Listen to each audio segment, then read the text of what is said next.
Yes, good afternoon class. आज हम हमारा वेक्टर कैलकुलस का जो फिफ्थ चैप्टर है उसको शुरू करेंगे। चैप्टर का नाम है वेक्टर इंटीग्रेशन, और इसमें जो है मोस्टली हमारा इंटीग्रेशन की टर्म्स जो है वो इन्वॉल्व होगी। टोटली इंटीग्रेशन के बेस पे है कि इसमें हमें जस्ट इंटीग्रेशन ही करना है। ठीक है, तो जो फिफ्थ चैप्टर है, चैप्टर 5, वेक्टर इंटीग्रेशन। वेक्टर्स का इंटीग्रेशन करना है हमें जस्ट। ठीक है, सबसे पहले होता है इंडेफिनेट इंटीग्रल। इंडेफिनेट इंटीग्रल्स क्या होते हैं हमारे पास? यदि मान लो हमारे पास दो फंक्शन हैं, एक स्मॉल एफ टी, टी का फंक्शन है, एक कैपिटल एफ टी। ठीक है, और यदि मैं इस फंक्शन का डेरिवेटिव कर देती हूँ टी के रिस्पेक्ट में, तो हमें मिल जाता है ये वाला फंक्शन। तो इस केस में क्या बोलेंगे कि F vector is called the indefinite integral of F vector with respect to T. ठीक है ना, कि इस वेक्टर क्या क्या बोलेंगे, this is the indefinite vector integral of F with respect to T. और यदि मैं इसका दोबारा से इंटीग्रेशन करती हूँ तो वापस हमें क्या आ जाता है, फिर एफ वेक्टर मिल जाएगा। ठीक है, ये तो हमारी बेसिक से जनरल टर्म है। और आगे क्या है, थ्योरम है हमारी, if A vector F vector is indefinite integral of F. ठीक है, ये कहता है कि एफ वेक्टर क्या है हमारा, this is the indefinite integral of F vector. Means F vector का इंटीग्रेशन करते हैं हम तो हमें क्या मिलेगा, ये कैपिटल एफ वेक्टर मिल जाएगा। Then f vector plus c is also the integral indefinite integral of f।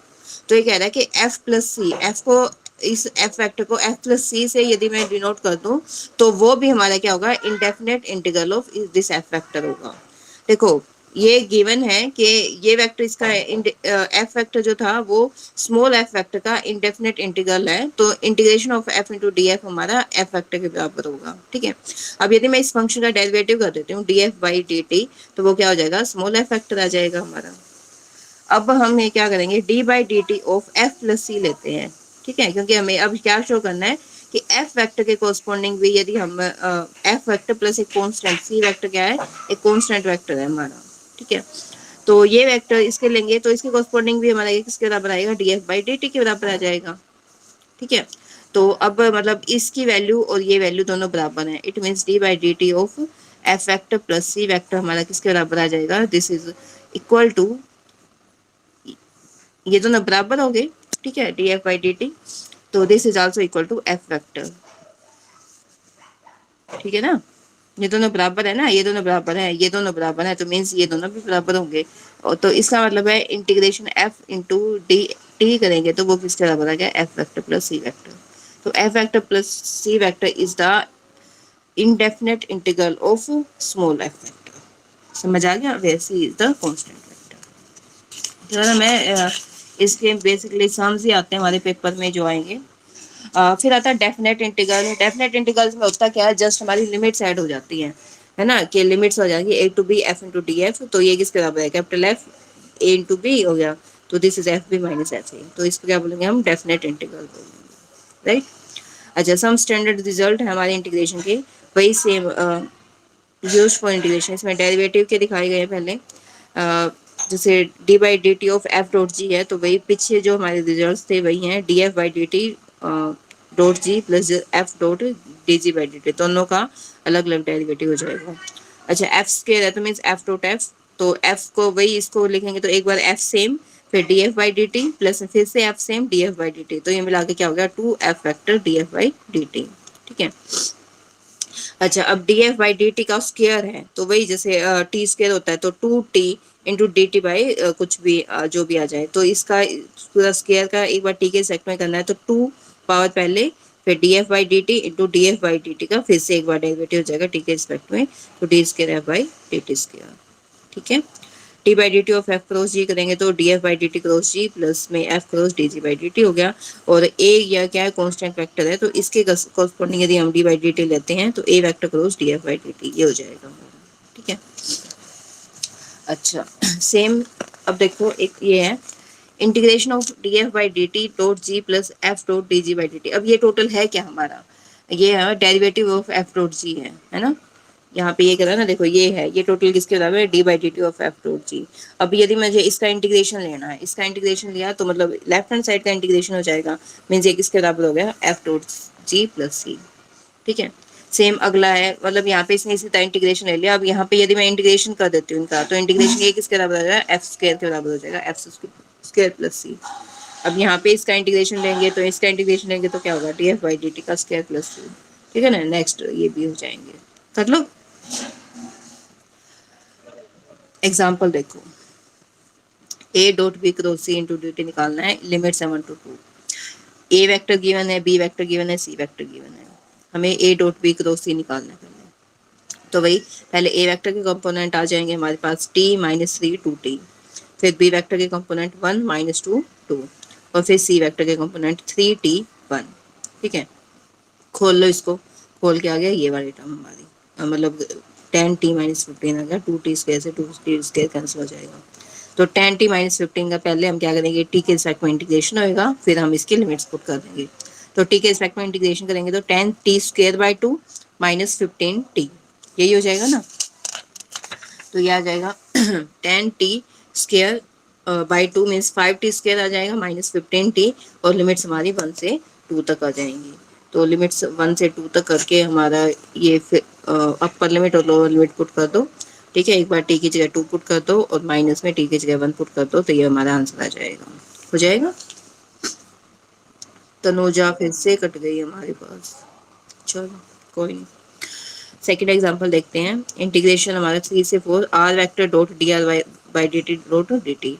अब आर एट 3, देखो लोअर लिमिट पे फंक्शन की वेक्टर की वैल्यू गिवन है, अपर लिमिट पे फंक्शन की ये वैल्यू गिवन है, हमें क्या करना है, R dot D R by D T. ठीक है, अब देखो D by D T of R dot R यदि मैं लेती हूँ तो वो किसके बराबर आएगा, R vector dot D R D T plus में D R by D T, means 2 times of R vector dot D R by D T हो जाएगा। यदि मुझे R dot D R by D T करना है तो वो क्या होगा, 1/2 आ जाएगा सीधा यहाँ पे, 1/2 D by D T of R dot are. ठीक है, अब देखो इसका इंटीग्रेशन करना है तो मीन्स इसका इंटीग्रेशन करना है हमें। अब इसका इंटीग्रेशन करेंगे तो सीधा डी बाई डी टी हमारा खत्म हो जाएगा। ठीक है, तो R dot R by 2 plus C, समझ गए। अब इसमें क्या आएगी, लिमिट्स आएंगे हमारी, अपर लिमिट और लोअर लिमिट 3 और 4। तो आर डॉट आर, इसकी value R at 3 minus R at 4 minus R at 3। तो आर एट 4 पे पहले वैल्यू क्या है, आर एट 4 पे ये वैल्यू है, तो आर वेक्टर की जगह पे 2i माइनस 5j प्लस के, फिर सेम आर डॉट आर है तो 2i माइनस 5j प्लस के माइनस आर एट 3 पे इसकी वैल्यू गया है 3i प्लस 2j प्लस के into 3i plus 2j plus के। ठीक है, तो वही है आई की डॉट प्रोडक्ट 1, तो 4 प्लस 25 प्लस 1 माइनस ये आ गया 9 प्लस 4 प्लस 1। तो ये सोल्व कर लिया, आंसर आ गया 8 हमारा, हो जाएगा। हाँ, तो नेक्स्ट देखते हैं, the acceleration of a particle at an time t is given by, ये है हमारा e raise to t into i। ठीक है, ये एक्सीलरेशन दे रखा है हमारा, फाइंड वेलोसिटी, वेलोसिटी को फाइंड आउट करना है। वेलोसिटी का हमने उस पीछे भी सम्स किए थे, उसमें वेलोसिटी गिवन होता था और एक्सीलरेशन हमें निकालना होता था, तो हम क्या करते थे, उसको डिफरेंशिएट करते थे। अब वो मीन्स हमें क्या है, उसको इंटीग्रेट करना है। एक्सीलरेशन हमारा किसके बराबर होता है, dv बाई dt के बराबर होता है, और dv बाई dt हमारे गिवन है इसके बराबर है, हमें निकालना है v, इंटीग्रेट करना पड़ेगा हमें, इसका इंटीग्रेशन हो जाएगा प्लस सी। अब इसका इंटीग्रेशन कर दो सीधा, ये क्या होगा, e raise to T I plus e raise to 2t by 2 J हो जाएगा प्लस के टी आ जाएगा सीधा हमारा। ठीक है ना, के टी प्लस सी। अब इसमें अपर लिमिट और लोअर लिमिट पुट कर दो, ये आ गया। अब इसमें क्या कंडीशन गिवन है, और कुछ नहीं given, given that v equal to I plus J when T equal to 0। जब t की वैल्यू 0 है तो v की वैल्यू क्या है, i प्लस जे है, तो यही कंडीशन हम पुट करेंगे यहाँ पे इस इक्वेशन में। जब t की वैल्यू 0 है तो e raise to T means e raise to 0 means 1, ये भी 1/2 आ जाएगा प्लस में ये 0 प्लस सी। तो ये वैल्यू किसके बराबर है, i प्लस जे के बराबर, तो यहाँ से c की वैल्यू निकल जाएगी। ठीक है, तो v वेक्टर में यहाँ c की वैल्यू पुट कर दो, फिर ये j वाले के टर्म्स को इकट्ठा कर लो प्लस के, तो यहाँ से आ जाएगा। ठीक है, सेम यहाँ पर अगला है, एक्सेलरेशन गिवन है हमें, ये एक्सेलरेशन है, एक्सेलरेशन हमारा किसके बराबर है, dv बाई dt के बराबर है। हमें वेलोसिटी निकालनी है और डिस्प्लेसमेंट निकालना है। वेलोसिटी निकालने के लिए हम इसको इंटीग्रेट कर देंगे, और डिस्प्लेसमेंट निकालने के लिए हम v को फिर से एक बार और इंटीग्रेट करेंगे, है ना, क्योंकि डिस्प्लेसमेंट का जो डेरिवेटिव होता है वो क्या होता है, वेलोसिटी, और वेलोसिटी का जो डिफरेंशिएशन होता है वो होता है एक्सेलरेशन। ठीक है, तो ये आ जाएगा यहाँ पे इसको सिंपल हम क्या करेंगे, इंटीग्रेट करेंगे। तो इसका इंटीग्रेशन आ गया, देखो e raise to R minus T into D T minus 6 T plus 1 into D T plus 3 sine T into D T. ठीक है, ये 3 कोस टी हो जाएगा साइन टी का इंटीग्रेशन। अच्छा, इसका integration T square by 2 plus T हो जाएगा। इसका इंटीग्रेशन क्या होगा, minus E raise to R minus T होगा। अब टी की वैल्यू पुट कर दो, यहाँ पे गिवन है 20 इक्वल टू 0, इस पे निकालना है। तो टी इक्वल टू 0 पुट करेंगे तो हमारा जो v है, यहाँ पे लिखा हुआ है velocity and displacement of r is 0 at t equal to 0। तो मीन्स v भी 0 है जब t हमारा 0 होता है और डिस्प्लेसमेंट भी 0 है। तो v इक्वल टू 0 पुट कर दो जब t इक्वल टू 0 है। तो ये भी 0, ये भी 0, यहाँ पे ये वैल्यू बनना चाहिए प्लस सी। तो ये आंसर आ गया। सी वेक्टर क्या हो गया, i प्लस 3k। ठीक है, ये सी वेक्टर हो गया। सिमिलरली सी की वैल्यू यहाँ पुट कर दिया तो ये वी वेक्टर आ गया। वी वेक्टर का मतलब D R by D T. अब हमें डिस्प्लेसमेंट और निकालना है, तो एक बार और इसको इंटीग्रेट करेंगे विद रिस्पेक्ट टू टी। ठीक है, आर वेक्टर के लिए। अब ये टी माइनस, अब इसका इंटीग्रेशन क्या होगा, minus E ratio minus T divide by -1। इसका इंटीग्रेशन क्या होगा, 3t³ बाई 3, 6t² बाई 2, यहाँ पे 3t minus 3 sine T plus C1। ठीक है, अब ये भी गिवन है कि t इक्वल टू 0 तो r इक्वल टू 0 हो जाता है। तो यहाँ पे t की वैल्यू 0 पुट करोगे तो r इक्वल टू 0 निकल जाएगा। ये C1 आ गया तो यहाँ पे पुट कर दिया तो ये आंसर आ जाएगा। समझ गए? बताओ कोई दिक्कत हो तो। अगला देखो, आर वेक्टर गिवन है हमें। बिल्कुल सिंपल है, इंटीग्रेशन ही है जस्ट। आर वेक्टर है, हमें क्या निकालना है, R vector cross D square R by D T square निकालना है। ठीक है, तो पहले आर वेक्टर निकाल लिखेंगे, फिर एक बार डेरिवेटिव करेंगे, ये आ गया 10t plus J plus minus 3t square into K vector. फिर हम इसको एक बार और इसको हम डिफ्रेंशिएट कर देंगे ताकि हमारा आ जाए D square R by D T square. फिर आ जाएगा 10i। ठीक है, जे का डिफ्रेंशिएशन 0 हो जाएगा और इसका डिफ्रेंशिएशन हो जाएगा 60। तो ये आ जाएगा -60 इंटू के। तो आर वेक्टर फिर हम क्या निकालेंगे, आर वेक्टर की cross product D square R by D T square के साथ। तो आई जे के, फिर आर के कंपोनेंट 5t स्क्वायर टी और -t³। ठीक है, इसके कंपोनेंट 10, 0 और -60। ये खोल दिया। ठीक है, ये आ गया। इसको हम इंटीग्रेट करेंगे 1 से 2, लिमिट पुट कर देंगे। अब इसका इंटीग्रेशन क्या होगा, -6t³ by 3 plus 20t⁴/4 -10t² by 2। ठीक है ना, सीधा ये इंटीग्रेशन हो गया। इंटीग्रेशन करके बस आई जे के की वैल्यू पुट कर दो, ये लिमिट्स पुट कर दो, upper limit minus lower limit, तो ये आंसर आ जाएगा। ठीक है, ओके। सिक्स्थ एग्जांपल हो रहा है, बस यही एग्जांपल है, लास्ट एग्जांपल है। Find the value of R vector satisfying the equation D square R by T T square is equal to T A plus B. ठीक है, तो वही इंटीग्रेट करेंगे, आर निकालना है हमें इसमें। ठीक है, जो इस इक्वेशन को सेटिस्फाई करेगा where A and B are constant vector. दो बार जस्ट इंटीग्रेट करना है इसको। पहली बार इंटीग्रेट करेंगे तो क्या आएगा, टी ए, देखो ये है T A plus B into D T plus C, और ए और बी क्या है, कांस्टेंट वेक्टर है। तो ए और बी को तो एज ए कांस्टेंट मान लो आप।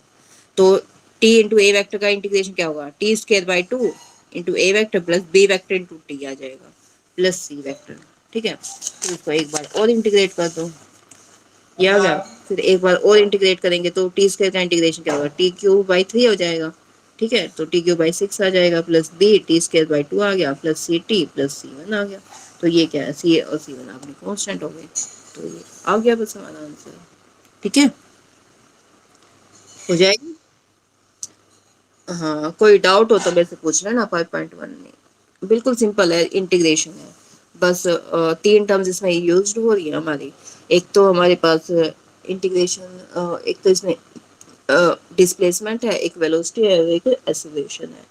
वही है, यदि हम आर का डिफरेंशिएशन करते हैं, ठीक है, आर है D R by D T निकालते हैं तो वो किसके बराबर हो जाएगा, वी के बराबर। ठीक है, और इसको एक बार और डिफरेंशिएट कर देंगे, D Y by D T means D square R by D T square. तो ये हमारा क्या हो जाएगा, ए आ जाएगा एक्सेलरेशन के बराबर। बस ये रिलेशन होता है, जो निकालना उसको निकाल लो फिर।